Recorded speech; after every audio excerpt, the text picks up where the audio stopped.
నమస్తే. కొత్తగా ఇల్లు నిర్మాణం చేసుకునేవారు చేసే తప్పులు ప్రధానంగా ఒక విషయం ఏంటిది అంటే, వారు కాంపౌండ్ వాల్ నిర్మాణం చేయకుండా వారి హద్దు మీద ఎంతవరకు ఉందో ప్లాట్ అనేది, వారి యొక్క స్థలం ఎంతవరకు ఉన్నదో అక్కడి వరకు ఇల్లు అనేది నిర్మాణం చేస్తున్నారు.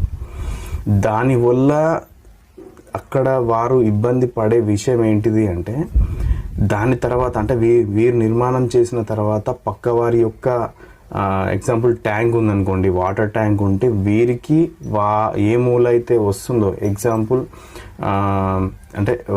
వాళ్ళకి తూర్పు ఫేసింగ్ ఉన్న వాళ్ళకి వాళ్ళ ఇంటి వెనకాలనుకోండి, పడమర ఫేసింగ్ అనుకోండి, వారి ట్యాంక్ వచ్చేసి వారు ఈశాన్యంలో పెడతారు.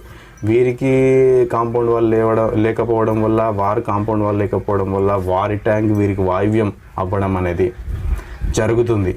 అప్పుడు వాయువ్యానికి సంబంధించిన దోషాలు మనకు అందులో చూడవచ్చు. గమనించండి. ఎందుకు అంటే కాంపౌండ్ వాల్ అంటే నిర్మాణం చేస్తే ఎవరిది దోషాలు వాళ్ళకనే సపరేట్ జరుగుతుంది. ఎప్పుడైతే కాంపౌండ్ వాల్ లేకుండా నిర్మాణం చేస్తారో వారి యొక్క దోషాలు అనేది ఇందులో ఖచ్చితంగా కనిపిస్తూ ఉంటాయి. గమనించండి. ఇలాంటి తప్పులు చేయకుండా మనం ఏ విధంగా చేసుకోవాలో తెలుసుకొని నిర్మాణం అనేది చేసుకోండి. నేను మీ సంతోష్ కుమార్. Thank you.